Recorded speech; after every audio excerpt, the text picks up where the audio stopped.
Então, eu gostaria agora de convidar o Otis para começar a oficina. Bem-vindo, Otis. Obrigada. Salve, salve. Boa tarde, boa noite a todos. É um prazer estar aqui de novo com vocês. E hoje a gente vai falar um pouco sobre o voxel art e o porquê da importância dela, fazer um leve panorama sobre um dos principais softwares de criação de voxel art hoje e algumas demonstrações mais na prática com o metaverso. Então eu vou começar a compartilhar minha tela.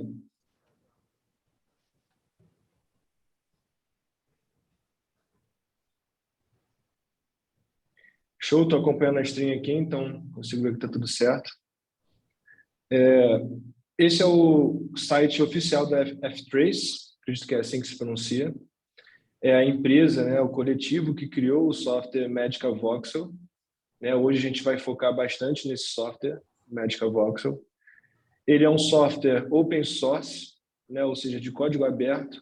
Ele é um software portátil, você não precisa instalar ele, você só baixa e roda o executável. Ele é super leve e ele é muito poderoso quando se trata de voxel art. Então aqui está o site base, quem quiser puxar é só jogar Magica Voxel no Google ou F-Trace. Eles têm outros softwares aqui, o Magica CSG, Arial Old, Viewer e tal, mas hoje vamos trabalhar com Magica Voxel. Eles têm essa versão final, a beta 0.99.7.0. Eu confesso que eu ainda estou na 0.99.6.4, é a que eu estou mais acostumado a trabalhar. E quando eu tentei usar a beta, teve alguns erros na hora de exportar alguns arquivos. Então eu continuo com a build final. Quando eles finalizarem essa beta aqui, eu devo ir para ela. Mas hoje a gente vai trabalhar nessa versão aqui, na 0.99.6.4. E aí, só explicando um pouquinho, o que é um voxel? Voxel é basicamente um pixel em 3D. É a menor porção de um cubo renderizado em 3D. E talvez, quando a gente fala em voxel, a gente lembra bastante do Minecraft. E o Minecraft ele usava voxels para guardar informação de terrenos. Mas ele não usava renderização por voxel. Na real, ele usava uma renderização poligonal. Mas mesmo assim, a estética criada, a estética usada no Magica Voxel, ela remete bastante aos voxels. Então, são cubos, pixels 3D volumétricos. Então, a gente pode imaginar o que a gente vem vendo com a pixel art, CryptoPunks, Moonbirds, vários projetos do universo cripto, de NFT, usando e abusando da estética de pixel art. A gente tem a pixel art em 3D, que se chama voxel art. Então, pixel em 2D, voxel é o menor espaço volumétrico num campo 3D. Basicamente, voxel significa isso. E aí aqui tem algumas imagens, algumas renders feitas usando o Magica Voxel. Vocês terem a noção da ferramenta, o poder da ferramenta. E aqui eu vou passar para Magmaraca. A Magmaraca, para mim, é uma das principais referências quando o assunto é voxel art. Eu sou um grande fã dela. E aqui é a página dela dentro da Super Hair, a coleção dela dentro da Super Hair. Super Hair hoje é uma das mais influentes marketplaces de NFT, de curadoria. Então aqui está o trabalho da Magmaraca, eu vou abrir alguns só para a gente ter uma noção do que é voxel art, o poder da ferramenta. Eu sou um grande fã da Magmaraca, então assim... Vamos só rodar algumas das obras dela para a gente poder entender um pouquinho de outras formas de visualizar o software. Ela usa bastante Magica Voxel, eu já acompanhei alguns time-lapse de criação dela e ela é uma grande usuária do Magica Voxel. Acredito que ela usa outras ferramentas para complementar a criação, mas boa parte das artes delas é feita dentro do software que a gente vai usar hoje. Lembrando que se alguém tiver alguma dúvida, quiser fazer algum comentário, só dá um alô aí. Dá para notar que no Magic Voxel, né, a gente consegue colorir, consegue posicionar a câmera, tem efeito de iluminação, de light. Então é um software bem complexo. E show! Agora que você já tem uma noção do que é possível criar nesse software, vou passar para alguns outros exemplos. Aqui é um vídeo no YouTube do Stringy. Esse é um jogo, né, chamado Teardown. É um jogo que você compra ele na Steam. Ele é todo baseado em arte de voxel, né, voxel art. E ele é muito usado para mecânicas de física. Acho que é um exemplo mais prático da gente enxergar voxel art sem se em criptoart, enfim. Então, o Teardown, ele é basicamente uma engine, né, um sandbox de jogos usando o estilo de voxel art. E ele é muito famoso pela questão das físicas, né? Como o voxel é um cubo volumétrico, é uma arte 3D pixelada, a gente consegue calcular físicas com muita precisão, já que são elementos unitários, né? Já que o voxel é um elemento unitário. Então, o Teardown é um grande exemplo de engine de físicas usando o voxel art.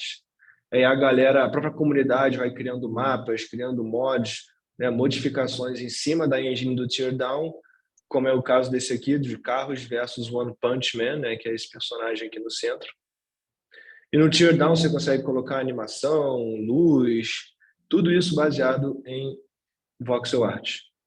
Então, vocês poderiam muito bem criar uma arte dentro do Magic Voxel e implementar em alguma mecânica de game dentro do Teardown.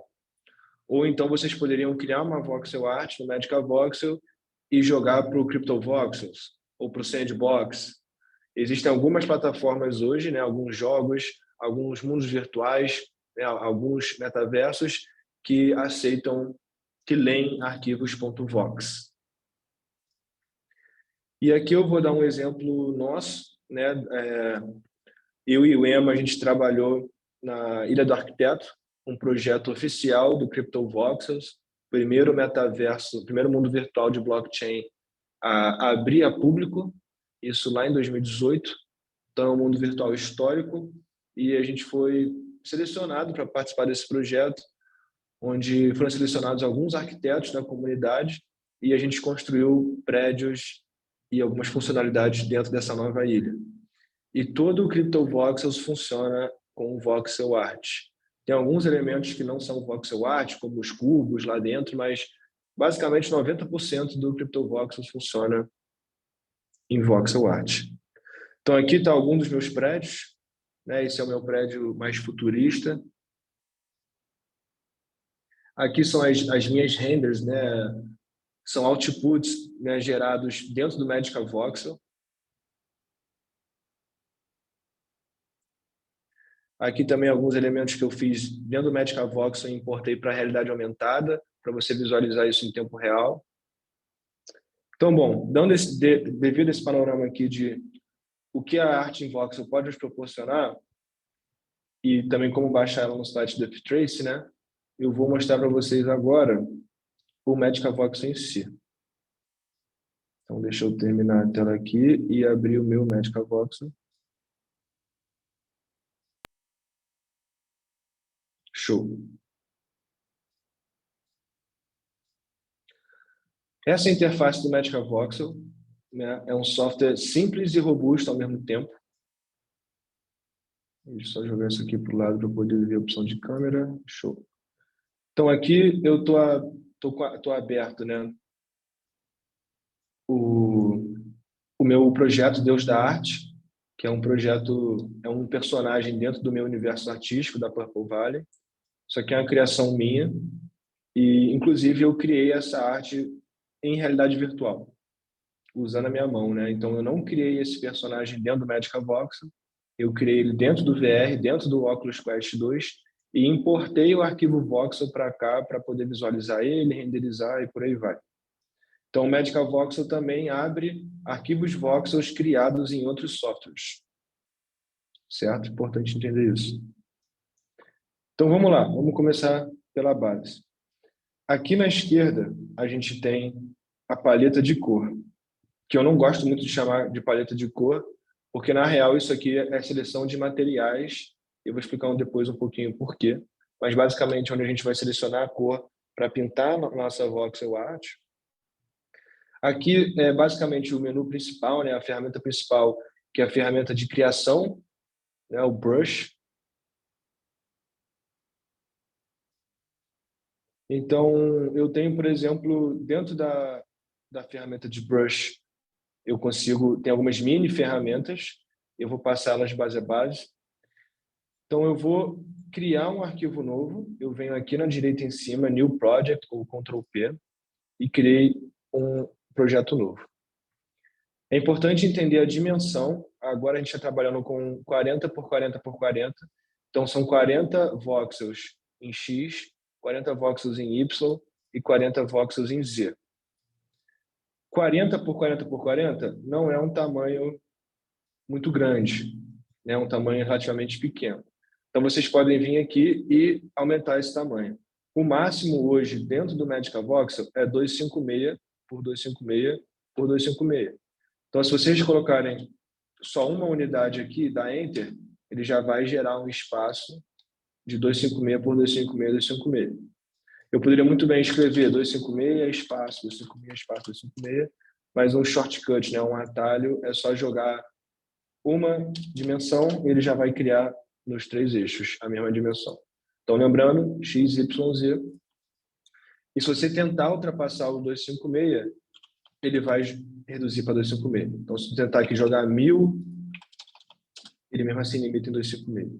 Por que 256? Porque 256 é um valor de power of 2. Né? Lembrando que no computador tudo é 0 e 1, então são meio que praticamente códigos binários, né? E por isso 256 é um número, esqueci qual número agora, mas é 2 elevado a algum número. Então a gente sempre vai ver aí programadores gostam muito de power of 2 porque sempre faz sentido com as dimensões, né? Tanto que a gente 1024, 512, 256 são sempre valores em power of 2. Então a gente sempre vê dimensões e renders e outputs usando isso, porque o computador interpreta mais fácil valores em power of 2, né? Valores que são combinações numéricas de 2 elevado a algum número, por conta da questão do 0 e 1, né? Então o valor simbólico de 256 é por conta disso, só para vocês entenderem, mesmo sendo algo um pouquinho mais técnico, né? Então vamos lá, tendo aqui a minha cena, né, eu consigo gerar aqui a dimensão dela, e aí só para dar um panorama, dentro do CryptoVoxel, se alguém aqui estiver interessado em criar voxel art para o CryptoVoxels, os wearables são feitos em 32, então você poderia criar uma vestimenta, uma camiseta, uma máscara, um tênis, na dimensão de 32 por 32 por 32. Qualquer elemento acima disso, o smart contracts do CryptoVoxels não consegue enxergar que é um wearable.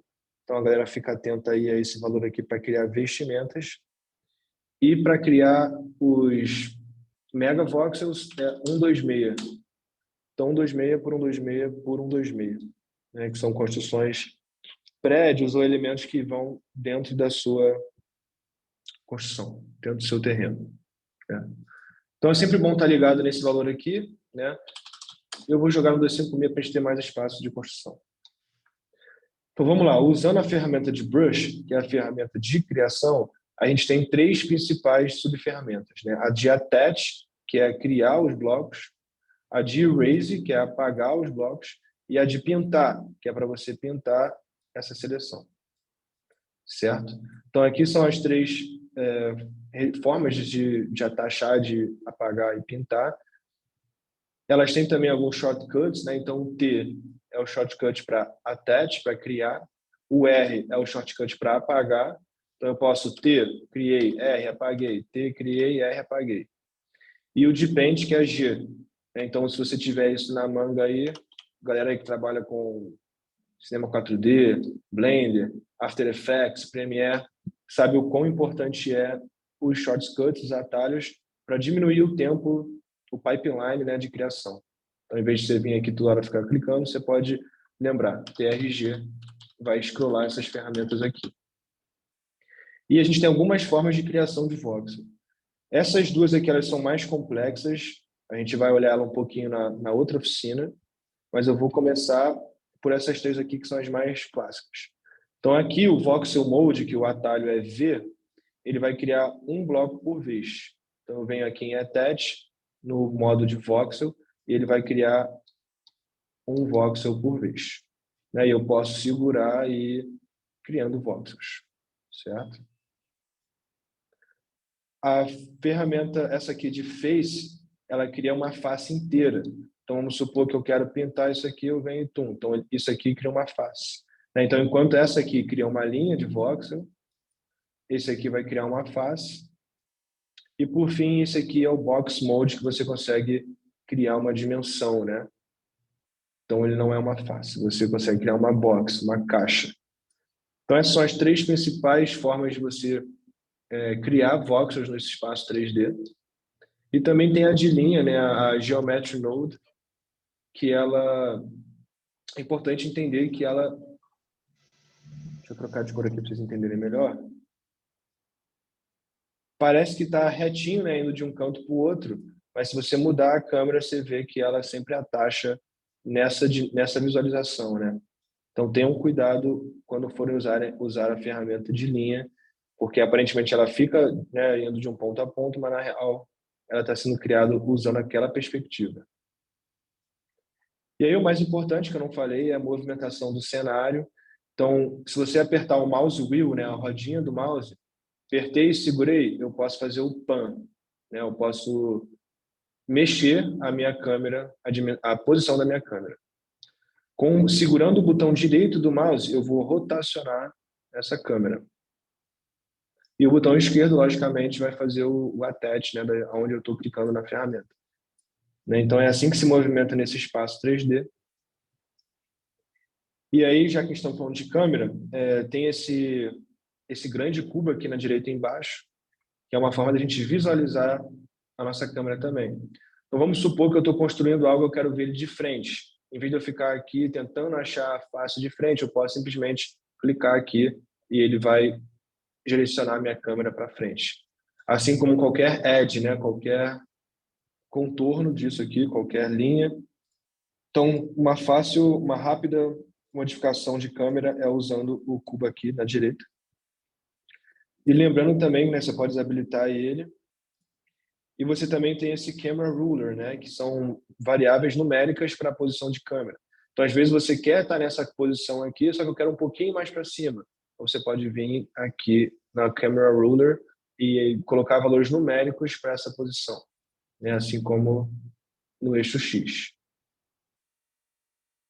Então, é uma forma mais matemática de se posicionar a câmera, usando essas duas ferramentas. Essa ferramenta é muito usada, né, número 5, de centralizar a câmera. Então, vamos supor que você se perdeu de onde você está, você vem aqui, Recenter, e ele vai centralizar a tua câmera onde você está trabalhando. Certo? E algumas perspectivas de câmera, né? Isso aqui é muito interessante entender. Então, deixa eu só abrir um projeto um pouquinho mais complexo, para a gente entender a diferença entre eles. Então, vamos lá. Aqui eu estou na perspectiva de câmera ortogonal. A ortogonal, o nosso olho não enxerga assim, né? É bem difícil entender matematicamente o que funciona na ortogonal, mas basicamente a escala dos eixos seguem a mesma proporção. E aí, deixa eu ver, acho que eu tenho um projeto um pouquinho mais complexo aqui para demonstrar para vocês isso. Isso aqui acho que vai ser mais fácil de entender. Isso aqui é um dos prédios que eu construí para ele da arquiteto. Aqui na ortogonal, se você vê, a escala é sempre a mesma, independente da profundidade, né? Na vida real, se você estiver olhando para algo super longe, super distante, esse objeto ele vai ficando pequeno, enquanto mais a distância do seu olho para esse objeto. Na perspectiva de câmera ortogonal, isso não aconteceria. Então, eu poderia muito bem, só para vocês entenderem aqui. Deixa eu pegar um elemento qualquer.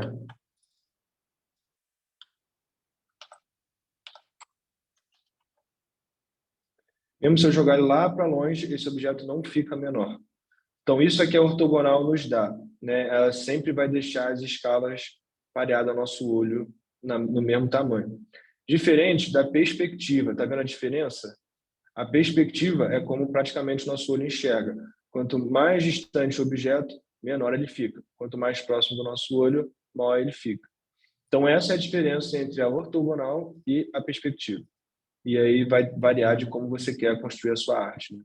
Eu, particularmente, gosto bastante de construir na ortogonal para eu ter a noção dos eixos, da escala, de como está. E a perspectiva é mais para entender como é que vai ficar esse objeto no mundo digital, né? Se eu fosse importar esse prédio para o CryptoVoxels, ou para o Sandbox, ou para o Teardown, o certo seria visualizar ele nessa perspectiva, que é assim que as engines de render vão visualizar. Então, você pode muito bem trabalhar na ortogonal. Então, essas aqui são as duas principais formas de visualizar, né? Acho que dá para ter uma noção também aqui com esse quadrado aqui no centro, esse plano aqui no centro, a diferença entre elas. E também tem a opção de a câmera freestyle. A câmera freestyle ela é interessante para fazer elementos mais no interior. Por quê? Porque eu consigo manualmente posicionar a minha câmera como se fosse um videogame. Então, se eu apertar W, ela vai para frente, né? E eu consigo, como se fosse um personagem, é um modo de câmera livre. Então, se eu quiser fazer um elemento mais no interior, eu costumo usar a perspectiva de câmera Free Mode, né? Então, o que, por exemplo, deixa eu centralizar aqui. Se eu tivesse na ortogonal e eu segurar o botão direito do mouse, ele vai rotacionar usando esse ponto fixo. Se eu tiver na câmera de freestyle camera, ele movimenta a minha câmera. Então, essa é a diferença entre a perspectiva e a free. A perspectiva, ele está travado num ponto, e a free, ele vai, na real, travar em mim mesmo, né? Eu sou o movimento da câmera. Então, depende de como você quer trabalhar, né? Como eu falei, a free geralmente mais usada para elementos do interior, perspectiva para ver pontos mais de fora,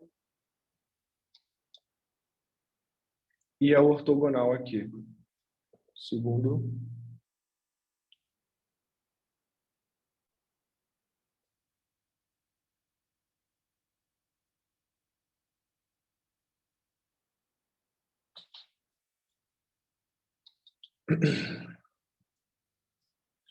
Bom, então a gente passou pelos principais panoramas aqui de câmera. Tem também a isométrica. A isométrica, ela sempre fixa nessa angulação de câmera. Você não consegue ir para cima nem para baixo. Eu não consigo travar. Esse valor aqui é sempre travado. Então, pelo fato de ser sempre na isométrica, né? A ortogonal é a isométrica, mas com liberdade no eixo Y de câmera. Na isométrica, o eixo Y está sempre travado em menos 36.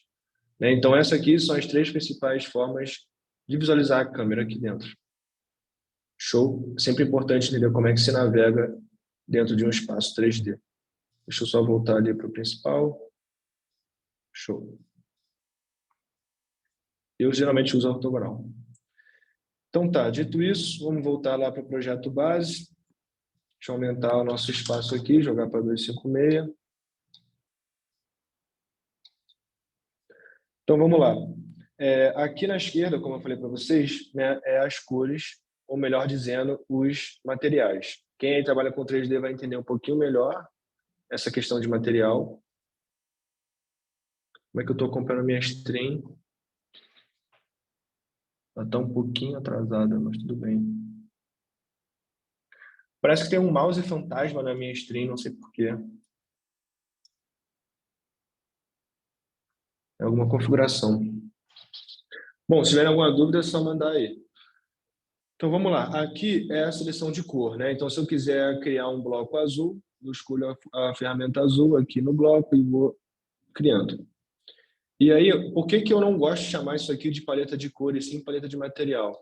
Porque se eu trocar essa cor para alguma outra cor, isso aqui que eu criei com a cor azul vai mudar também.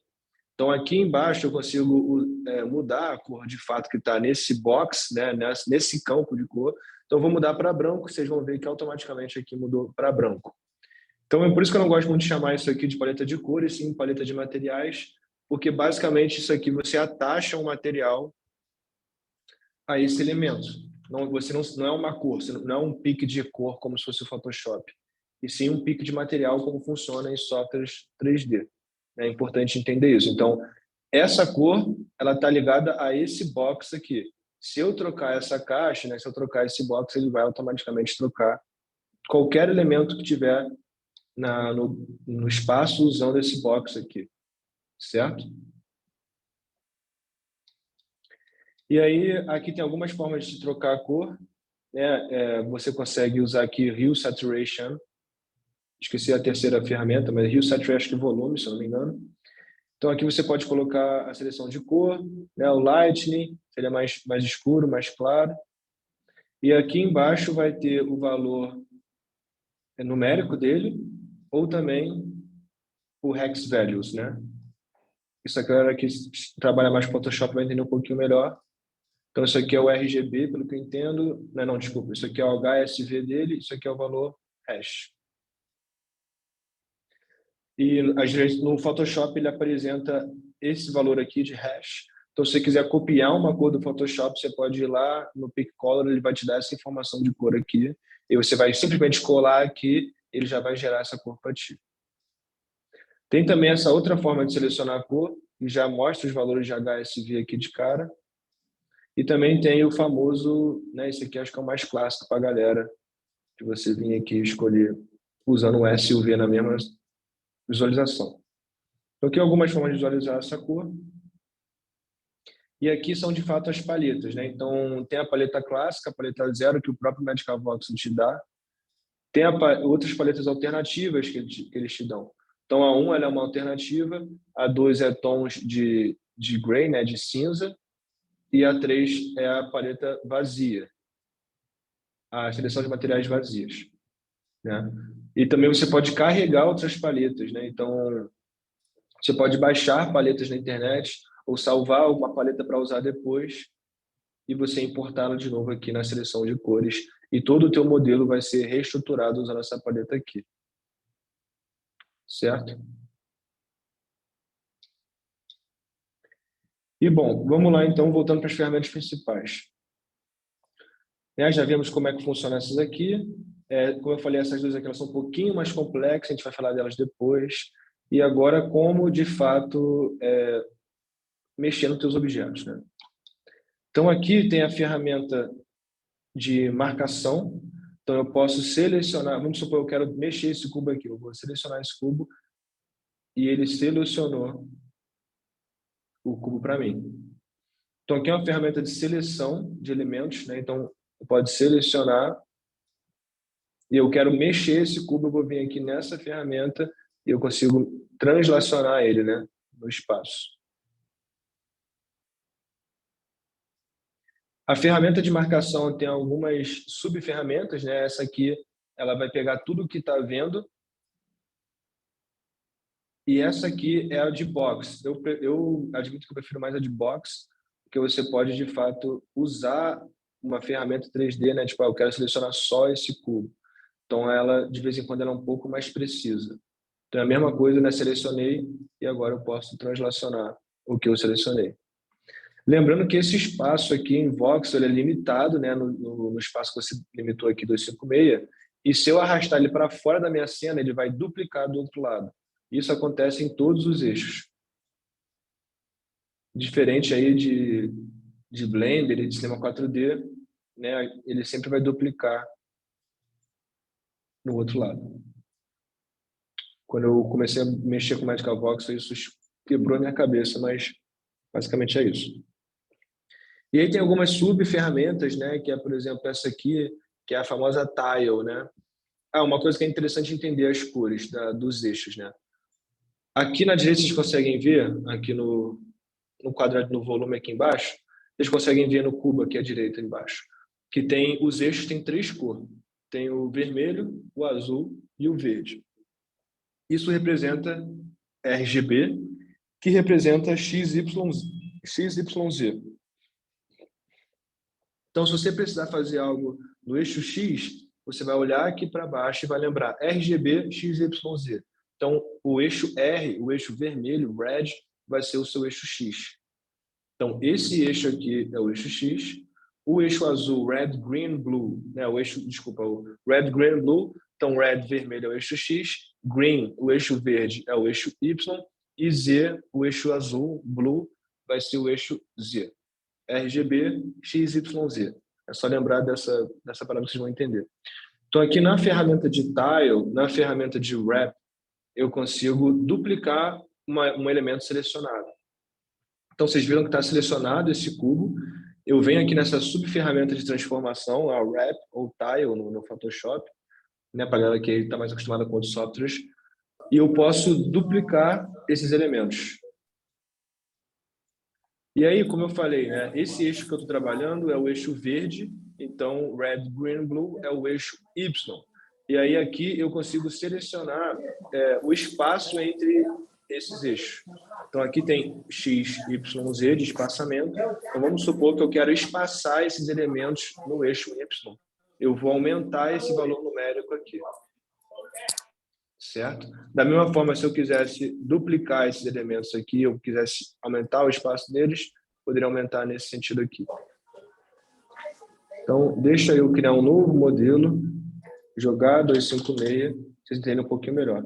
Então, se eu fizer esse tile automático aqui, parece que eu só estou alongando o meu objeto, mas na real, ele está duplicando no eixo verde, que é o Y. Então, se eu aumentar esse valor numérico, vocês vão ver que aumenta o espaçamento entre esses cubos. Então, uma forma de você duplicar objetos infinitamente no espaço. Aqui tem uma subferramenta, né, dentro da ferramenta de transformação, tem a ferramenta de rotação. Então, eu consigo rotacionar os meus elementos clássicos, né, no eixo X, Y, Z. Nessa ferramenta, a ferramenta de região, é mais ou menos como se fosse para você selecionar um objeto. Vamos supor que eu tenho... Deixa eu criar uns outros cubos aqui para vocês entenderem. Então, agora que eu estou com duas cores, né, dois materiais aplicados, se eu vir na região e clicar em cima de uma cor, vai selecionar tudo que tem daquela cor, daquele material. E aí eu posso translacionar só esse material, esse elemento. Então, esse aqui é meio que o nosso color pick, né, a seleção de região. E, de uma forma geral, é isso, as principais ferramentas de construção e deletar, né, e de se criar esses artworks. E é interessante notar também que tem algumas ferramentas de mirror, né, umas ferramentas de espelho. Então, se eu clicar aqui no eixo X, e lembrando, o eixo X é esse eixo aqui, né, o eixo vermelho aqui embaixo à direita, e aí eu criar um novo voxel, ele vai duplicar nos dois lados. Então, a ferramenta de espelho, clássica também aí de criação de modelagem 3D. Assim como se eu clicar no Y, ele já vai criar, deixa eu mudar o material aqui para vocês verem, ele vai criar nos dois lados, lembrando que, né, vai ter o centro aqui. Então, a ferramenta de espelho e o Z para criar na altura. Otis, Oi. eu não consegui ver onde que ficou a ferramenta do espelho. Você clicou em alguma coisa ou ela sempre fica fixa ali embaixo? Não, ela fica aqui, ó, porque eu não sei porque de vez em quando muda o meu mouse de alguma configuração, mas é aqui embaixo desse quadrante aqui principal. Tem aqui o mirror, tá, e tem X, Y, Z aqui na ferramenta de espelho. Tá vendo? Eu tô acompanhando a minha stream, o meu mouse tá completamente maluco, não sei por quê. Tem um pontinho vermelho que acompanha o seu mouse, mas o mouse ele tá mais lento que o pontinho vermelho. Eu não sei por quê. Deixa eu só ver se alguma configuração aqui. Um segundo, para não atrapalhar a visualização de vocês.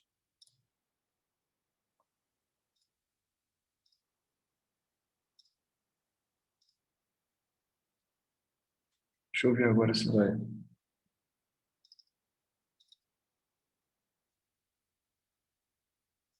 Acho que agora é meu mouse de verdade.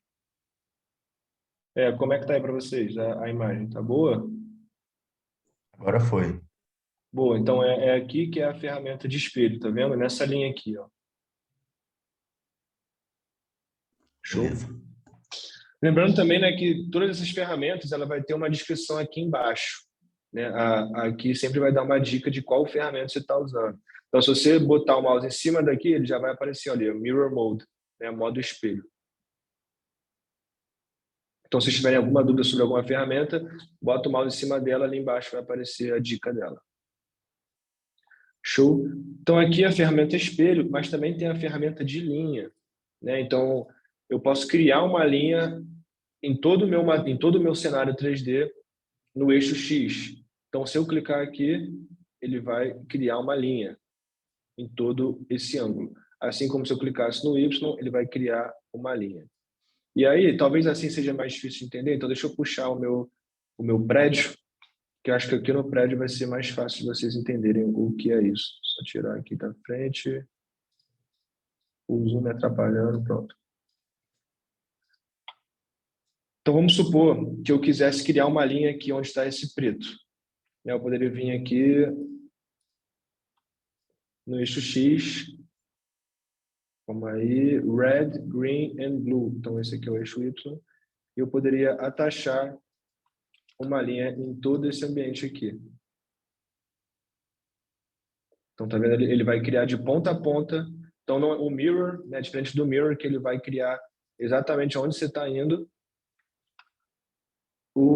Essa ferramenta de linha é uma linha completa de ponta a ponta. Então, é importante entender a diferença entre elas. E é mais fácil entender quando você está usando na prática, de fato.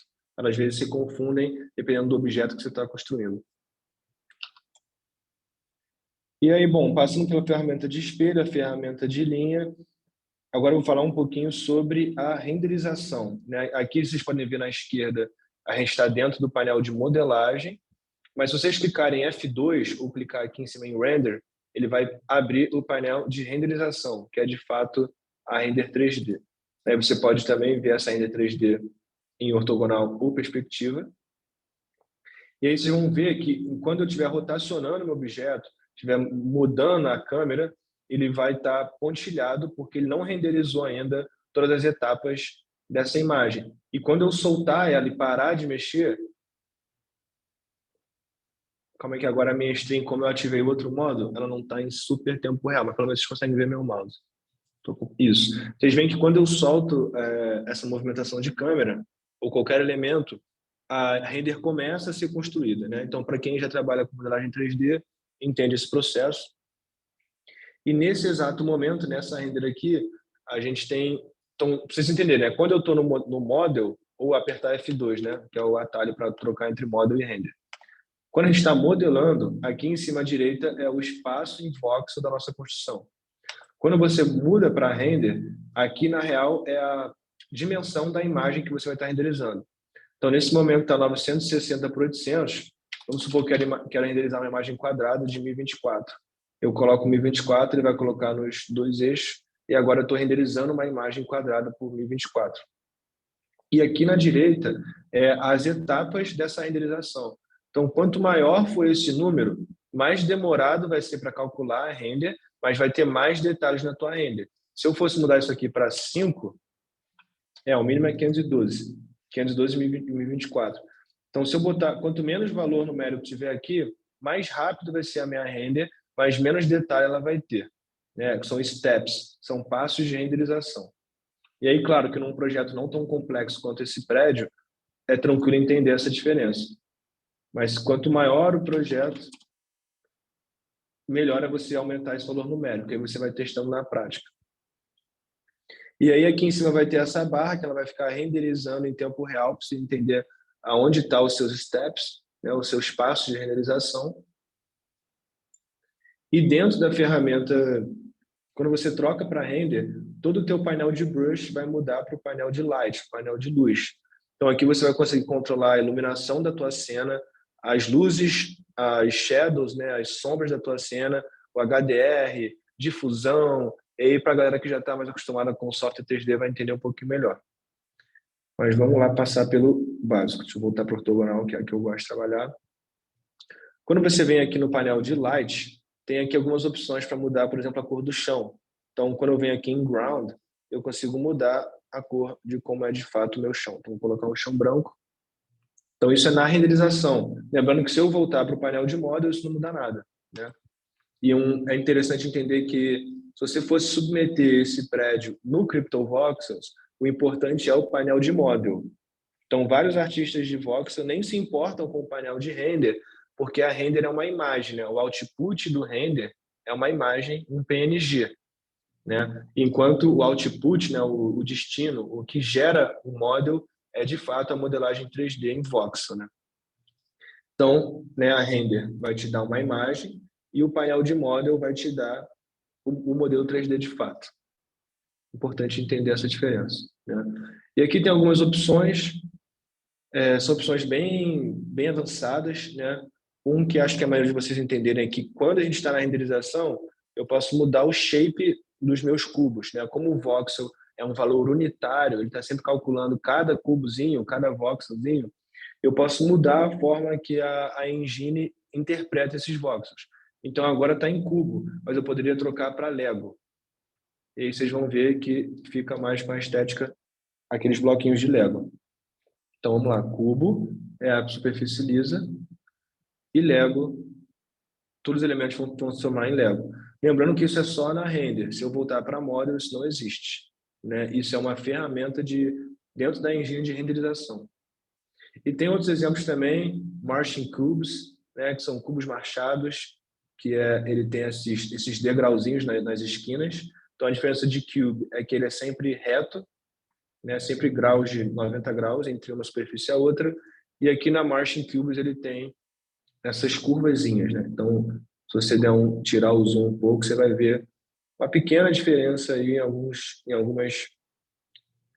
edges, né? Em algumas, sempre esqueço o nome disso em português, mas dos contornos, dos contornos do próprio objeto. E outras ferramentas, tem a Clay, que é User Surfaces, que ela vai dar uma borda um pouquinho mais arredondada. A esfera, que de fato vai interpretar cada voxel como uma esfera. Então vocês podem ver, dando o zoom assim não fica tão diferente, né? Mas se você der o zoom, você vai ver que cada voxel, cada valor unitário de voxel vai ser interpretado como uma esfera. E também a ferramenta de cilindro, que em vez de interpretar os voxels como cubos, vai interpretar no formato de cilindro. E lembrando mais uma vez, todas essas ferramentas de cubo, de Lego, de esfera, de cilindro, elas só funcionam para renderização, só para se o seu destino final for uma imagem, né? Se você quiser ter uma imagem PNG da sua render, do seu objeto. Se eu colocar aqui cilindro e voltar para a modelagem, você vai ver que ele continua sendo um voxel, né? Então isso aqui é uma artimanha de interpretar os voxels dentro da renderização, certo? E só beber uma água aqui, vocês me dão um segundo enquanto a gente continua, que agora a gente vai falar sobre a iluminação e sobre as sombras e sobre o HDR dentro da render.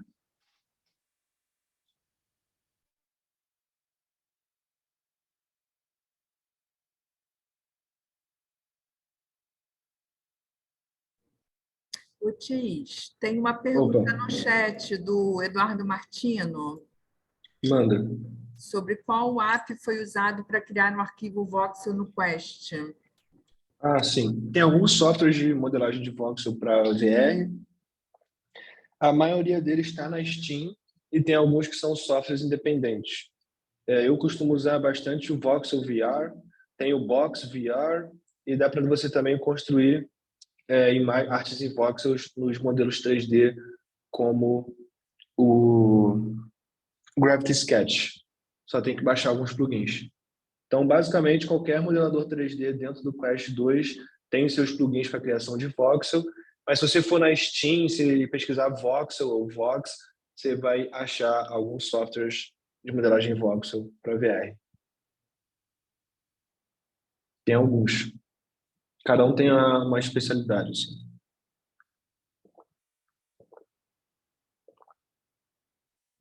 Então, vamos lá. No painel de luz, eu consigo ativar o sol. Então, se eu clicar aqui, ele vai ativar a iluminação com o sol. E deixa eu mudar a cor do ground, do chão, para a gente visualizar um pouquinho melhor. Botar um azulzinho claro, que é o que eu costumo usar. Então, aqui eu consigo o sol. Nesses valores de ângulo aqui, eu consigo mudar a posição do sol e, consequentemente, a posição da sombra. Deixa eu dar um zoom para vocês verem um pouquinho melhor. Então, aqui tem dois parâmetros. Esse aqui é o ângulo do sol e aqui é o ângulo em Y. we all. Então, vocês podem ou mudar o valor numérico aqui, ou então segurar com o botão esquerdo e rotacionar, né, da esquerda para a direita e mudarem essa posição do Sol até acharem onde a sombra fica mais interessante para vocês. Aqui na área, ele vai aumentar, ó, quando a gente está falando de sombra, né? Então essa área aqui é relacionada à sombra. Se você deixar em 0, você vê que a sombra fica bem sólida, né? Se eu aumentar esse valor numérico aqui dentro da área, a sombra dá meio que um Gaussian blur, né? Ela dá um blurzinho. Então aqui é uma ferramenta para você otimizar a sombra da forma que você quiser, a estrutura da sombra. Então 0, ela fica quadradona, sólida zona. Quanto maior eu aumentar esse valor numérico, mais difusa ela fica. E por fim, a intensidade do Sol, né? Então aqui você tem valores numéricos dessa intensidade. Se eu jogar 0, ele não cria sombra nenhuma. Quanto mais forte, mais sombra ele cria. Aqui tem o painel do Sky, né, que é meio que o Skybox. Eu costumo usar bastante essa ferramenta de HDR, que é Image Based Lighting. Então é você usar uma imagem para dar a iluminação da sua cena. Então tem alguns HDR já disponíveis no Magica Voxel, mas qualquer HDR que você baixar na internet vai funcionar, né? A galera de modelagem 3D entende melhor o conceito de HDR, mas basicamente é você criar um fundo infinito falso ao redor da sua cena. É como se você tivesse a cena 3D e o céu dela fosse uma imagem. Eu consigo rotacionar essa imagem também.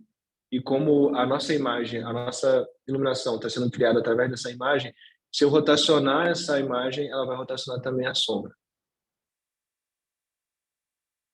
Então, vocês podem brincar com esses valores, tanto do Sky quanto do Sol, para achar a melhor sombra e iluminação perfeita que vocês querem. Eu quero a iluminação batendo no lado frontal do meu prédio. Vocês vão mexer com a rotação e com o ângulo do Sol até bater da forma que vocês quiserem. Essa fog ela é muito complicada de trabalhar, já que é uma fog volumétrica. Então, a gente não vai falar sobre isso hoje. Essa de bounce também são valores numéricos que são interpretados em relação à iluminação. Eu costumo deixar tudo no default, no padrão. Não é algo que varia tanto. Isso aqui varia maior quando você tiver uma cena muito complexa. Isso aqui fica mais interessante de mexer. Mas são padrões matemáticos para iluminação. E por fim aqui eu costumo ativar tudo menos o valor de pixelado. Isso aqui é só a qualidade de render. Então anti-aligned, né, que é você tirar o pixelado dos contornos e algumas outras formas de sampling, né? Isso aqui é muito avançado de renderização. Eu costumo ativar tudo menos o pixelado, que é a iluminação pixelada, para ter uma qualidade melhor na minha render. Mas vocês também podem deixar no padrão, isso muda muito pouquinho a coisa no final. Essa opção de sparse, quando você trabalha numa cena muito grande, a renderização ela não vê toda a cena. Então, se você tivesse vários prédios aqui, você deveria ativar. Eu vou ativar aqui, não vai mudar nada, porque tem poucos elementos. Mas quanto maior for a sua cena, você tem que ativar a opção de sparse, porque ela vai aumentar o volume calculado para a sua render. Também é uma opção um tanto quanto avançada, né? E, bom, por fim, o painel de light é isso. Lembrando que aqui tem subpainéis, né? Então, aqui é só o painel de sol, aqui é só o painel de volumes matemáticos, de bounce, e aqui, de fato, grids e shapes, né? Mas eu sempre uso o wall, né? Tudo para poder visualizar o que está acontecendo. Otis, a gente tem uma pergunta agora no Twitch. O Pseudo-Amador pergunta se usar uma mesa digitalizadora facilita na hora de produzir as artes. Se você tiver uma mesa digitalizadora e souber trabalhar com ela, o Magica Voxel vai interpretá-la também, né? Isso vai variar de artista para artista. Eu, particularmente, costumo usar o mouse, é algo que me agrada, é algo que eu já estou acostumado. Mas se você for um artista de mesa digitalizadora, Magica Voxel vai interpretar e você vai criar usando ela também, sem problemas nenhum. Vai variar muito de artista para artista, essa decisão.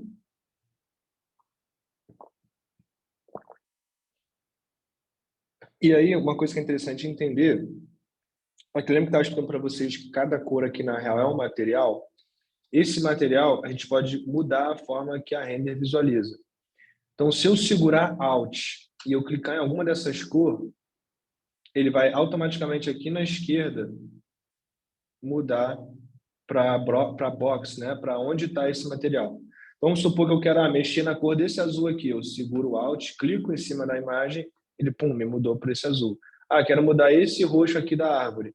Seguro o Alt, clico aqui, ele vai mudar para essa box aqui de fato. E aí, uma coisa que eu quero mostrar para vocês é que existem algumas formas de emitir esse material. Então, aqui está no Diffuse, mas eu poderia muito bem falar que esse material roxo, na real, é uma nuvem, uma cloud. E aí ele seria renderizado como uma cloud, né, uma nuvem. Aqui não está mostrando, deixa eu abrir um novo... Acho que aqui vai ser mais fácil a gente visualizar isso. Eu tenho o emit, que ele cria cor. Então, emissão de cor. Então, eu selecionei que essa cor, esse box, esse index 11 de cor aqui, ele na real é um material que emite luz. Eu posso aumentar esses sliders aqui e aumentar o power, e ele vai começar a emitir luz. Tá vendo? Ele emite luz, aqui embaixo também está criando luz. Lembrando que isso é só para o painel de render. Se eu voltar para o painel de modelagem, isso não existe. Então, isso aqui também é uma ferramenta dentro do painel de render, né? É um Matter, painel de Matter. E aqui tem algumas ferramentas de luz, né? Como vocês podem ver, se eu movimentar a minha câmera, ele não emite luz, ele tem que parar e começar a criar os steps de renderização para, de fato, emitir essa luz. Assim como se esse material fosse um glass, né? Um vidro. Então, você pode mexer nos painéis de roughness, de IOR, de transparência e, de fato, criar algo como se fosse um gelo, um cubo, né? Um vidro. Eu só costumo usar esse painel de glass aqui na construção de janelas dos meus prédios, então não é algo que eu estou muito familiarizado. E tem o painel de nuvem, né? Renderização de nuvem, que é você criar esse voxel, ele vai ser interpretado, e na real não esse voxel, essa cor, né? Esse material dentro da paleta vai ser renderizado como se fosse uma nuvem. Vou só atachar aqui alguns elementos para a gente ver isso na prática. Então ele fica mais com pouca opacidade, tá vendo? Também tem o metal e o diffuse é o clássico, né? É o mais clássico de todos. Então, de vez em quando, se vocês quiserem, quero emitir luz em algum material dentro da minha render, vocês vão selecionar a ferramenta de emissão. Isso na real é um material que na real ele era para ser uma janela. Vai vir em glass e por aí vai. Então, tem algumas formas de visualizar essa cor aqui dentro. Certo? Otis, Opa. esse material fica salvo depois que você exporta ele como voxel? O voxel não muda nada, né? A modelagem 3D, de fato, é isso aqui. Esses materiais de glass, de emissão e tal, é uma artimanha do painel de render. Então, ele só vai ficar salvo se você fosse exportar como uma imagem, né? Mas se você salvar esse projeto, que é nesse botão aqui, né, de salvar o projeto, e você abrir esse projeto de novo, no painel de render, ele vai lembrar que essa cor, que esse material, na real, é um glass, ou é uma emissão, e por aí vai, entendeu? Mas se você fosse, por exemplo, jogar isso aqui no CryptoVoxels, ele não ia entender. O CryptoVoxels ia olhar para o material dessa forma. Entendeu? O Martin também está perguntando se esses parâmetros de render são incorporados dentro da plataforma do metaverso ou somente servem para renderizar imagens dentro do Mágica. Só para renderizar a imagem dentro do Magica Voxel, né? Pelo menos hoje, até o momento, as plataformas de metaverso, Sandbox, CryptoVoxels, Webaverse, que interpretam ponto voxel, que interpretam materiais de voxel, modelagem de voxel, elas vão sempre interpretar dessa maneira aqui, o painel de model. Por isso que eu comentei que tem muitos arquitetos aí que nem param para olhar a renderização, né, o painel de render. Eles só olham para o painel de modelagem, porque a render é uma artimanha de render, né? O output, o que a render gera é um PNG, uma imagem, né? Então, é quando você quer criar uma imagem estática, um PNG. A modelagem de fato 3D, o arquivo 3D, ele vai ser sempre interpretado dessa maneira aqui no painel de model. Então, CryptoVoxel, Sandbox, Webaverse vão sempre ver o seu voxel nesse formato aqui e nunca no painel de render. É por isso que brincar com glass, com emissão, com a questão do sol, de sombra, Para os metaversos não vai mudar nada, porque ele vai enxergar o material assim, a modelagem assim. Espero ter respondido a pergunta. E aí, já que a gente está falando de exportar, né, vou explicar como é que exporta. Você vai vir aqui embaixo. Deixa eu ver o chat aqui, que eu vi que popou o chat.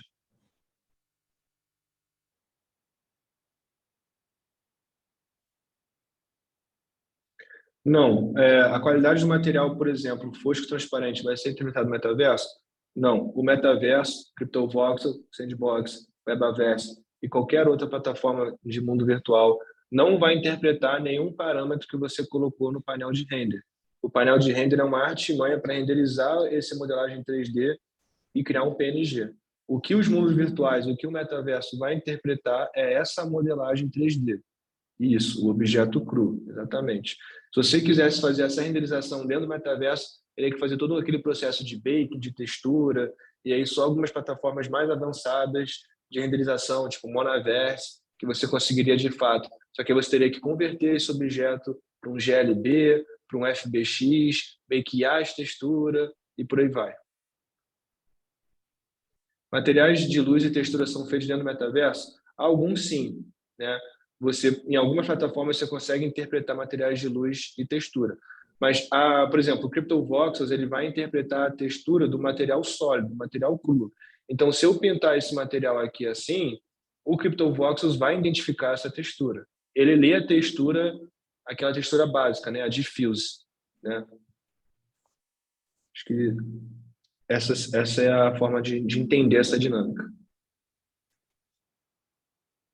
Assim como qualquer modelagem 3D que você fizer, se você for subir em algum GLB Viewer da vida, você vai ter que bakear a textura, se você quiser fazer luz e sombra e tal.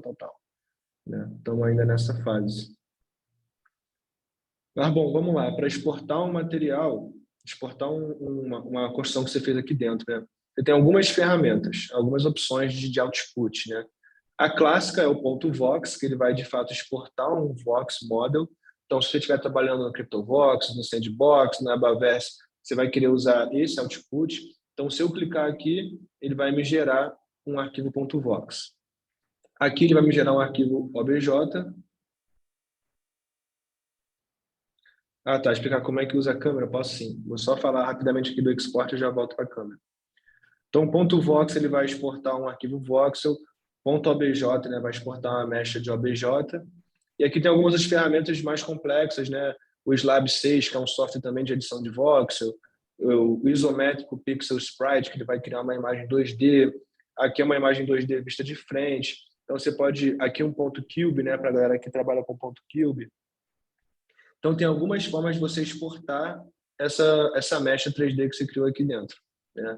Os mais usados, .vox e .obj. OBJ, os softwares clássicos como Blender, Cinema 4D consegue ler. Então, se você estiver criando algo aqui para jogar lá, para compor com algum objeto 3D, eu falaria para vocês usarem um .obj. Caso vocês estiverem exportando para o CryptoVox, Sandbox da vida, é usar o .vox, de fato.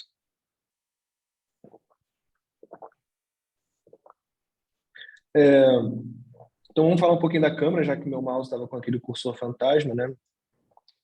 A câmera é a seguinte, se eu segurar... Deixa eu voltar para a minha stream aqui. Isso. Se eu segurar o mouse wheel, né, a rodinha do mouse, então eu segurei a rodinha do mouse, ele dá um pan, né? Eu consigo mover a minha cena. E aí, lembrando que se eu mover ela muito para longe, perdi a minha cena. Você vai vir aqui e vai dar a recenter, né? Vai centralizar a cena de novo. O botão direito, ele vai fazer o movimento de rotação, né? E aí tem aqui, e o botão esquerdo, logicamente, é a ferramenta de fato, né? Você construir. Então, o mouse ele vai te ajudar no pan, aqui, e na direita segurando para rotacionar a imagem, a câmera. Tem algumas formas de visualizar, né? Então, tem a perspectiva, que é aquela que eu estava explicando, que é como, de fato, o nosso olho enxerga as coisas. Quanto mais longe, menor o objeto fica. A ortogonal, onde ele entende que todos os gestos ficam no mesmo cálculo matemático, mesmo se estiver longe, vai ser a mesma dimensão. E aí a diferença principal é que, na perspectiva, se eu segurar o botão direito, ele vai centralizar a rotação de câmera, né, dentro da onde eu estou olhando. E a Free, o modo de Freestyle Camera, ele vai, se eu botar o botão direito, ele vai rotacionar a minha câmera, né? Ele está posicionado em mim, de fato. Então, a Free, se eu apertar WASD, ele vai movimentar a câmera como se fosse um personagem de videogame. Então, W vai para frente, D para a direita, A para a esquerda e S para trás. E eu consigo, como se fosse um personagem 3D dentro da minha cena, olhar a minha cena. A perspectiva, né, tanto o botão direito quanto o WASD, vai sempre fixar no ponto que eu estou olhando. Então, a Free, ela fixa o ponto na gente, no personagem, e a perspectiva e a ortogonal vão fixar aonde eu estou olhando. Né? São diferenças de movimentação de câmera. Show? E aí, claro, né, como eu falei, tem aqui os valores numéricos, né, para você mudar essas posições de câmera, caso queira. Deixa eu abrir aqui um projeto um pouquinho mais complexo. Uma coisa que é interessante entender é que, às vezes, você se confunde aonde você está trabalhando. Eu sei que, por exemplo, vamos supor aqui, eu não sei se essa linha aqui em azul mais escuro, ela faz parte desse lado, ela faz parte do outro lado. Dependendo de onde você está vendo a câmera, você pode se confundir aonde você tá pintando ou criando novos objetos. Eu costumo muito usar esse Display Edges, que é o Ctrl E, para ele marcar o contorno daquele objeto. Então, aqui é muito mais fácil você entender aonde você está pintando, né? Então, isso é muito mais fácil de entender na prática, né? De vez em quando vocês vão estar criando um objeto, pintando alguma coisa, vocês vão ver que vocês pintaram na superfície errada e o Ctrl L vai te ajudar bastante, né? O Display Edges aqui embaixo à esquerda, ele vai mostrar esse contorno do objeto, então às vezes é mais fácil entender em qual plano você está, em qual superfície você está. Por exemplo, essa linha aqui, eu não sei se ela está nessa superfície ou nessa superfície. Então, se eu ativar o Ctrl E, eu sei que ela é um limitante entre as duas, entendeu? Isso é mais fácil entender na prática e mexendo mais no software, vocês vão entender o porquê do Ctrl S ser tão importante às vezes. Certo? Lembrando que quando você pinta, o voxel é sempre um valor unitário total. Então, não tem como eu pintar só uma face desse cubo. Se eu fosse pintar esse voxel aqui de branco, todas as 4 faces vão ser pintadas. Eu não consigo pintar só uma das faces, né? O voxel é um valor unitário, é um valor singular. Então, isso é muito importante entender, né? Às vezes, se você for dar um erase aqui, ele vai vai apagar todo o bloco e não só uma face do bloco. Show? Eu tinha uma dúvida, com licença. Mete bala. Quando no modelo anterior, no modelo do prédio, você usa diferentes tons da mesma cor para simular luz e sombra, sem precisar do render? Sim, eu costumo fazer isso, mas não é algo necessário, né? Mas você pode fazer isso sim. Tem algumas formas de você brincar com a diferença de cor para gerar essa identidade de luz e sombra. Obrigadão. Aí vai depender muito da sua criação, né? Da forma que você está criando. Até porque, né, esse prédio ele foi para o CryptoVoxels e o CryptoVoxels vai ignorar qualquer parâmetro que eu colocar de luz e material aqui. Ele vai sempre olhar para o material, para a minha modelagem no painel Model. Então, para eu saber como vai ficar a cor lá, eu tenho que olhar somente para o painel Model. Show? Você criou meio que grupos também aí, Otis? Isso, eu ia falar disso aqui agora. Então, vamos lá. Geralmente, quem trabalha com Photoshop e tal, entende a importância das camadas, das layers, né? Muitos arquitetos vão só usar a camada base, então eles vão construir tudo num único grupo, mas eu costumo usar bastante as layers, que aqui o Magic Voxel chama de outline, não sei porquê, mas é assim que ele chama. Então aqui a gente está num grupo principal. Mas se eu clicar nesse botão de mais, ele vai criar uma nova layer, uma nova camada, e aí vocês vão ver que eu vou ter agora 2 objetos. Então eu tenho a camada de baixo e essa camada de cima. E aí também é importante entender, né, que Quando você aperta Tab, então eu estou aqui na camada de baixo, então eu estou aqui construindo e tal, não sei o quê. Se eu clicar Tab, ele vai tirar o zoom dessa camada e ele vai ver toda a cena, o root, né, a cena por inteiro. Então o Tab, então lembrando, né, o F2 ele muda de model para render e o Tab ele vai mudar da layer que tu está trabalhando para todo o root, né, para todo. Se me dá um segundo, que eu vou puxar aqui um arquivo que eu tenho que é uma cidade, que nessa cidade é muito mais fácil de eu explicar a questão dos grupos. Eu esqueci de separar esse material, mas está aqui, que aí vai ser muito mais fácil de vocês entenderem a importância das layers. Calma aí.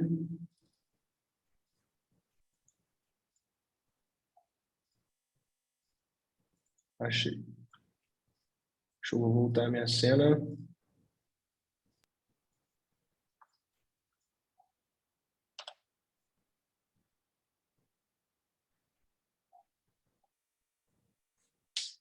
Estou acompanhando a stream, quando ela voltar, eu vou voltar a falar.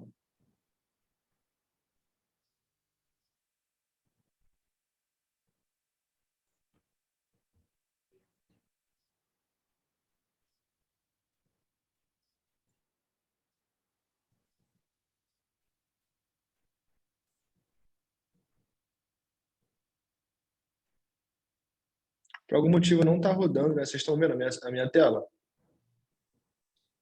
Sim. Ah, vocês estão vendo? Pô, para mim não estou vendo não, mas tudo bem então. Eu estava acompanhando a minha stream aqui, mas não estou conseguindo ver agora não, mas vocês estão vendo a minha cena aqui, que é a cidade, né? Sim. Show, então tá. Eu não estou vendo, então não estou acompanhando a stream mais, mas qualquer coisa vocês me falem aí. Então, bom, aqui nessa cena, se eu tirar aqui ou voltar para o painel model, vocês vão ver que cada um desses prédiozinhos, na real, é um objeto. Então, tudo isso está dividido aqui na minha outline, na minha layers, nas minhas camadas. Então, se eu quiser ver só um dos painéis, eu vou clicar aqui. Tá vendo? Cada um desses prédios, na real, é um objeto. E por que isso é importante? Principalmente para a organização, né? Para quem trabalha com Photoshop sabe o quão importante é a questão de camadas, né? Então você pode colocar vários voxels dentro de um grupo e esse grupo está dentro de um grande grupo. E vamos supor, eu quero movimentar todo esse grupo, eu vou de fato aqui de cara, né? Então se eu apertar Tab, vocês vão ver que na real isso aqui é uma composição de 3 voxels, né? Então isso aqui é uma parte, isso aqui é outra, isso aqui é outra. E aí eu tenho um grande grupo, né? Que é esse build 1 aqui, que ele já está tudo gigante, né? Tudo junto de todos esses voxel modules. Então é uma forma de se organizar, né? É bem difícil trabalhar com root aqui no início, tá? Se vocês verem grandes camadas aqui, né? Mas no final fica muito mais organizado do que trabalhar com um único arquivo de voxel module, né? E também é interessante entender que, vamos supor, esse grafite aqui, né, que eu coloquei aqui no meio da cidade, se eu fosse jogar ele no tamanho máximo, que é 256, tá vendo que ele não ocupa nem 40% do material de toda a minha cidade? Então, se você não trabalhar com mais de um voxel model, você vai ficar limitado para sempre em 256. Lembrando que eu poderia criar vários 256 e ter uma cidade gigante, né? Então, se vocês lembrarem do material da Mad Maraca, que são grandes cidades, grandes templos, ela provavelmente usa essa artimanha, né? São vários mini blocos de 256 para você ter um espaço material maior, um espaço de cena maior, entendeu? Então, inclusive esse aqui mesmo, ó, esse aqui é um 256, esse é um outro 256, esse é um outro 256 e esse é um outro 256. Então, assim, eu consigo meio que passar desse limite de 256 que o Magical Voxel me impõe. Mas, claro que se eu for construir aqui dentro, eu vou ter que ficar mudando de cena de voxel para voxel, né? Trabalhar com essa questão de layers, ela é um pouquinho chatinha, não é tão fácil quanto é no Photoshop e tal. Vocês vão pegar a base muito mais na prática, mas de uma forma muito resumida é isso. É importante entender o painel de outline e ele se encontra aqui, né, nessa painel direita aqui. Então aqui tem um painel onde você consegue carregar outros projetos. Esse projeto aqui ele já vem no Magical Voxel e aqui tem para você mexer com as camadas, com as layers. Na outra aula a gente vai falar também um pouquinho sobre shaders e por aí vai. Otis, tem uma pergunta da Creuza no chat, que uma vez ela importou um objeto regular para aí e tentei meio que alinhar, tirando as sobras, só que eu acertava de um lado e saía do outro. Parecia que estava empurrando. Alguma ferramenta que seja espécie de lixa? Existe um programa chamado Vox Cleaner, que ele é basicamente para isso, para limpar projetos de voxel, mas a única lixa que tem é o erase, né? Tipo, é deletar voxels. E aí é você entender aonde você quer deletar para deletar ele certinho, né? É meio complicadinho de deletar voxels. Tem como rotacionar a seleção, Otis? Tem. Tu vai, vamos supor que eu quero rotacionar esse grafite aqui. Eu tenho que entrar no Vox dele, né? Se tu estiver trabalhando com outlines, vou dar Ctrl A para selecionar tudo. E lembrando que ele está limitado, né? Ele só tem um valor de 1 aqui nesse ângulo. Se eu quisesse rotacionar ele no eixo green, né? No eixo Y, então deixa eu só aumentar aqui o espaço da cena. E aí eu vou vir aqui nessa ferramenta de transform, e aí na subferramenta aqui de rotação, e aí aqui eu vou conseguir rotacionar esse grafite, tá vendo? Show? Show. E aí, claro, como são voxels, dependendo da forma que você rotacionar, ele vai quebrar um pouco, né? Tá vendo ali que ele... Porque são voxels unitários. Trabalhar com voxel é muito mais, não difícil, mas é bem diferente do que trabalhar com mechas poligonais triangulares. Que no caso, se eu rotacionasse uma mecha poligonal triangular, ela jamais iria acontecer isso aqui, dela quebrar como se fosse uma escadinha, né? Ela iria, de fato, acompanhar 100% a minha rotação. Mas como isso aqui são voxels unitários, ele interpreta cada cubinho com uma parada, ele dá essa quebradinha. Bom, então, lembrando que cada ferramenta vai ter subferramentas aqui. Então, a ferramenta de marcação, ferramenta de região, né, que é meio que o color pick, aqui a de transformação, onde você consegue translacionar objetos, rotacionar objetos, fazer os tiles. Aqui a ferramenta de, quando você vai construir os voxels de fato, você tem que selecionar como você quer construir, se é por face, se é por box, se é só uma linha de voxel, né? Então, tem algumas artimanhas para você entender de como se constrói, quais são as ferramentas que vai usar para selecionar. E aí, deixa eu retroceder isso aqui. Tem algumas ferramentas aqui à direita que são interessantes de entender também. Então, eu vou abrir um novo projeto. Voltar para a paleta 0 aqui, a paleta mais clássica. E aí, vamos lá, 256, tem mais espaço de criação. Deixa eu criar outra coisa aqui para a gente poder ter a dimensão. Essa aqui de rotação, deixa eu abrir o Deus da Arte, que ele vai ser... Calma aí. Só achar a pasta aqui, me perdoem.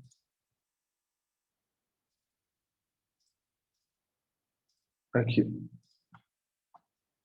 Vai ser mais fácil entender com esse projeto aqui, um pouquinho mais complexo, né? Então, aumentar a minha cena, 256. Aqui na direita tem algumas ferramentas interessantes. A Full, ela vai preencher todo o seu elemento. Né? Então, de vez em quando você precisar, em vez de ficar aqui que nem um maluco aqui, criando a box, você só aperta um botão e já vai dar o Full. O Clear, ele vai deletar tudo que tem dentro desse objeto, né?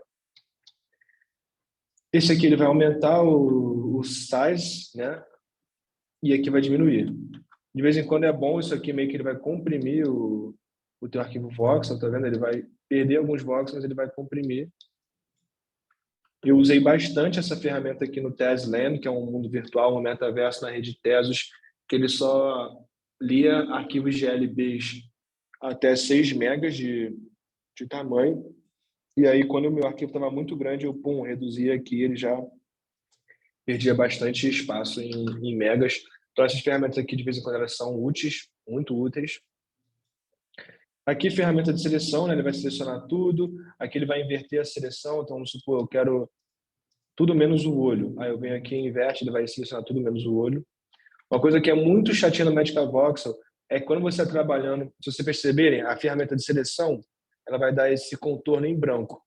Se você estiver usando um material branco, que no caso é isso aqui, quando eu clico nele para selecionar, eu não consigo nem identificar que ele está selecionado, esse branco. De vez em quando eu costumo até mudar o branco para um pouquinho mais cinza, só para eu ver que eu estou de fato selecionando esse cinza. Porque se eu estiver selecionando um material todo branco, eu não consigo ver o contorno dele, né? Fiquem ligados a isso. De vez em quando eu bato muita cabeça de eu estar selecionando a cor branca e eu não estar vendo que eu estou selecionando ela, sabe? Então, isso aqui é a seleção de ferramenta, né? Eu posso tirar a seleção, que é o famoso Ctrl D, né? Então, se eu tiver não quero mais estar isso aqui selecionado, eu aperto Ctrl D ou então clico aqui no None, né? Eu posso copiar uma seleção e aí colar essa seleção. Então, ele duplicou isso aqui. Eu poderia muito bem vir na ferramenta de translacionar e translacionei só essa seleção, né? Então, aqui é um mini painelzinho de selecionar, copy, cut, paste, selecionar tudo, inverter a seleção e tirar a seleção. E aqui a ferramenta de rotação, bastante usada também. Eu quero rotacionar só no eixo X, ele vai rotacionar o meu objeto. E aí, lembrando, né, para a gente saber quais são os eixos, aqui na direita embaixo, no cubozinho, vai ter red, green and blue, então X, Y, Z. Se eu quiser rotacionar esse objeto no eixo X, eu vou olhar aqui para o eixo X, esse aqui de baixo, né? Na real, qual é o eixo que eu quero rotacionar? Se eu quiser rotacionar nesse eixo aqui, eu vou ver aqui que esse é o red, é o X, então eu vou rotacionar aqui no X. E assim com Y e Z também, né? Então, ferramentas de rotação. Eu aconselho vocês sempre deixarem a face do seu modelo, né? Ou então a cara, né? No caso, se fosse o prédio, a entrada, se fosse um personagem, o rosto dele, né? A parte de frente, sempre apontada para esse lado aqui, né? Sempre onde os eixos dentro do Magical Voxel estão sendo interpretados, porque é assim que ele vai carregar no CryptoVoxel, no Sandbox da vida. Então, sempre coloquem a face do seu modelo direcionada como se fosse o ponto 00, né? O ponto 00 do seu modelo vai ser esse aqui sempre. Então, deixa ele sempre rotacionado para essa seleção aqui das cores. É importante fazer isso também. De vez em quando isso quebra alguns panoramas. Então, rotação, aqui é o de flip, né? Que é você flipar, diferente de rotação.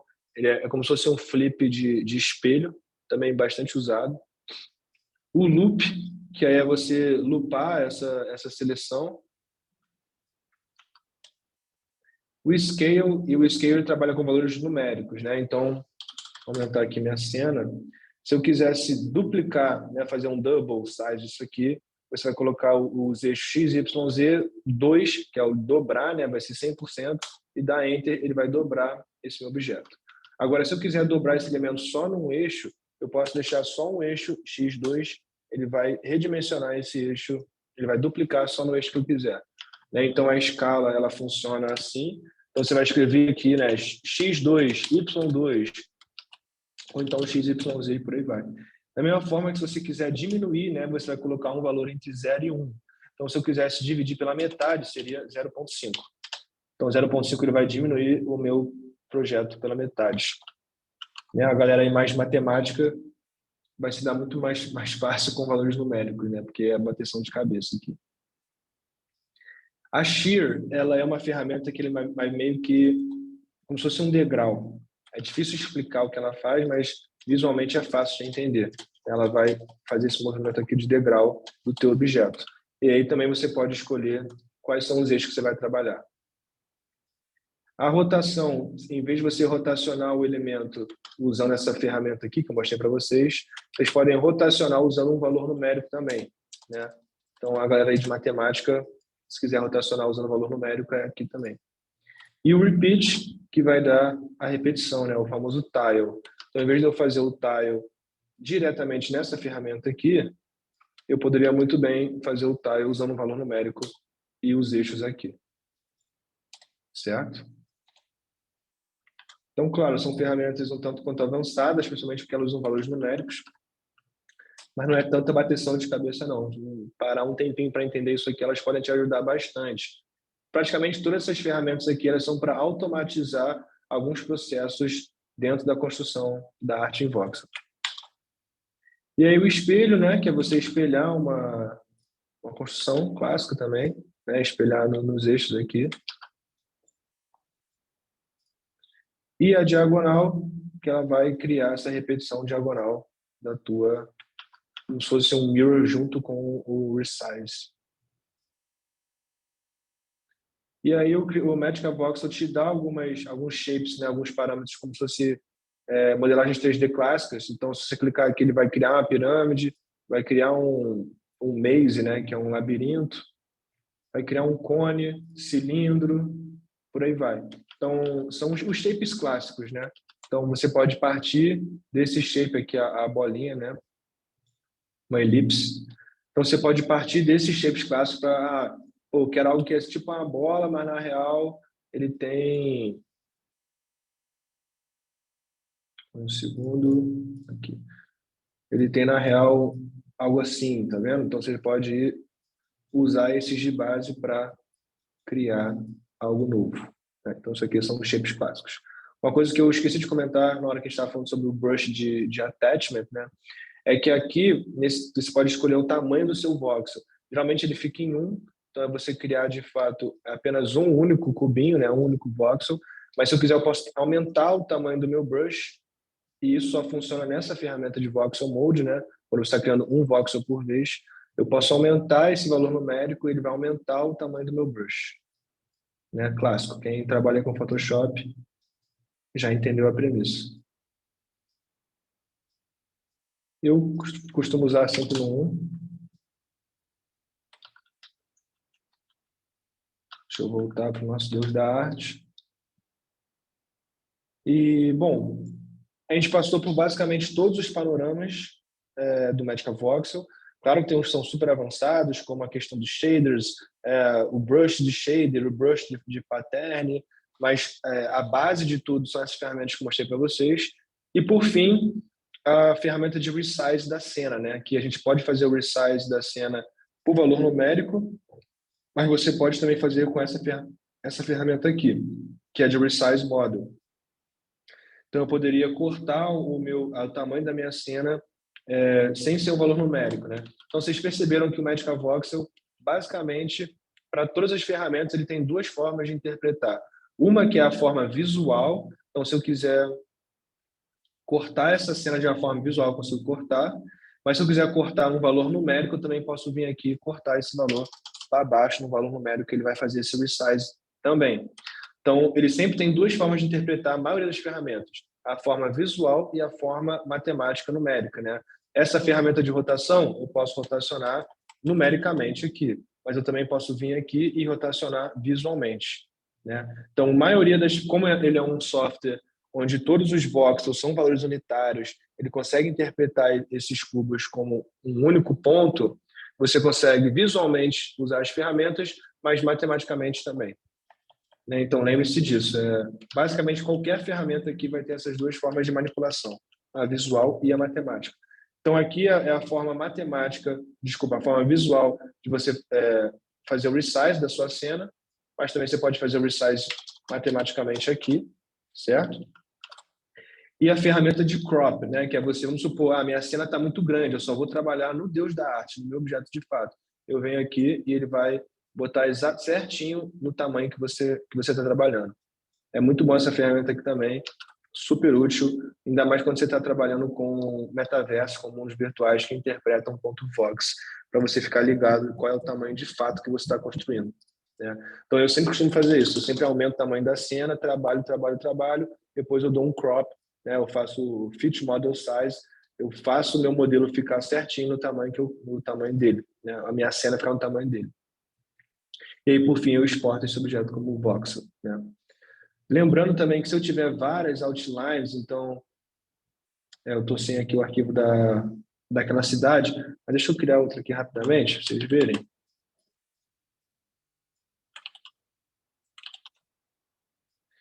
Se eu tiver vários objetos na minha cena, como layers, né, como camadas, vocês podem vir aqui na ferramenta de exportação, né, como vai exportar o teu arquivo, fica aqui no direito em cima. Aí vamos supor, eu quero exportar toda a minha cena, você vai vir aqui e vai apertar o export. Mas se você quiser exportar só um único objeto, você vai clicar nesse objeto e vai clicar aqui, ó, Selection Only. Você vai ativar apenas a seleção e vai exportar apenas a seleção. E essa ferramenta aqui é super útil também, de você exportar toda a cena ou só a sua seleção. Ela fica aqui dentro desse panorama de file. E aqui, claro, ele vai exportar, se você quer exportar só a paleta, só o material, só a renderização, só a câmera, e por aí vai. Então, tem várias mini opções do que você vai exportar na hora que você, de fato, exportar o teu arquivo. Então, como eu mostrei para vocês, é um software que ele parece simples, né? Quando você olha na primeira vez assim, todo cinza, a paleta de cor aqui, mas na real ele é bastante robusto, tem várias mini ferramentas, várias mini opções de formatações e por aí vai. E aí esse é o panorama base do Magic Voxel. Uma coisa que eu não mostrei para vocês foi como salvar câmeras, né? Salvar câmera é muito importante. Vamos supor que você, está sempre trabalhando com essa câmera aqui, quero salvar essa câmera. Você vai abrir esse painelzinho aqui, tá vendo? E aí você tem como selecionar, tem slots, né? Camera slots. Então eu posso salvar essa câmera, você vem aqui e Save Camera. Então vamos supor que eu quero voltar para aquela câmera, mas eu salvei ela aqui. Você vai vir download, ele vai salvar essa câmera. Ele vai carregar a câmera salva, né? Isso é muito importante. Eu usei bastante isso nos meus prédios. Então eu sempre estava acostumado a criar uma câmera, eu salvava essa câmera e depois eu trabalhava e depois eu vim e carregava essa câmera para ver se está tudo certo no eixo que eu queria renderizar minhas imagens, né? Ela é muito útil na hora de renderizar.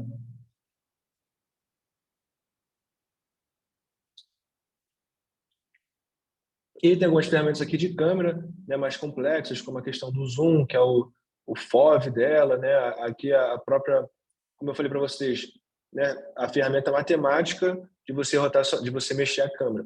Eu posso rotacionar a câmera assim, né, com o pan no mouse wheel, mas eu também posso rotacionar ela de forma matemática usando esse painel aqui embaixo.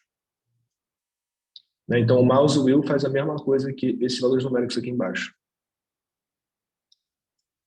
Assim como a rotação, né? Vocês verem aqui pitch, yaw e roll, vai sempre mudar se eu botar no botão direito, mas eu posso também fazer isso usando valores numéricos aqui embaixo.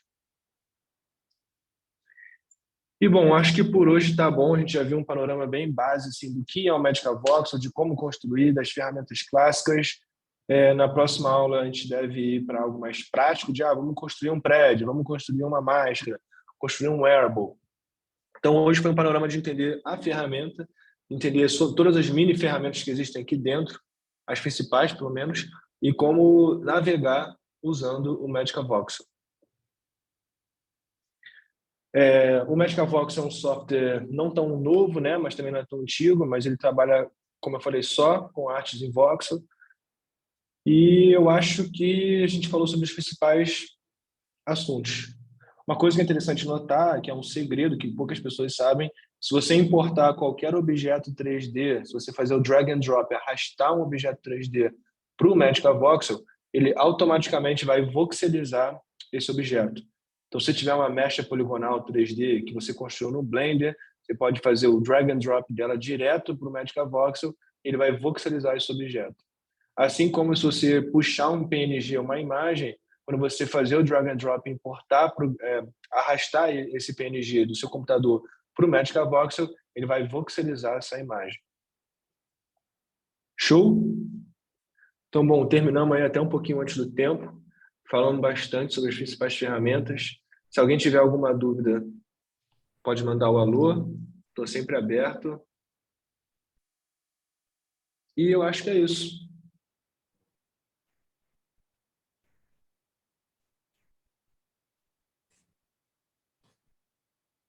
Bom, quero agradecer a participação de todos. Terça-feira que vem estamos aqui de novo. A gente tem 3 participantes aqui no local, 4 participantes no Twitch.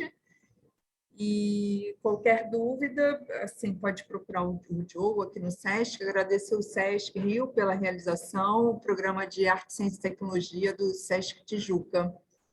Então é isso, gente. Valeu. Vou encerrar. Fechou, galera. Vou encerrar a transmissão.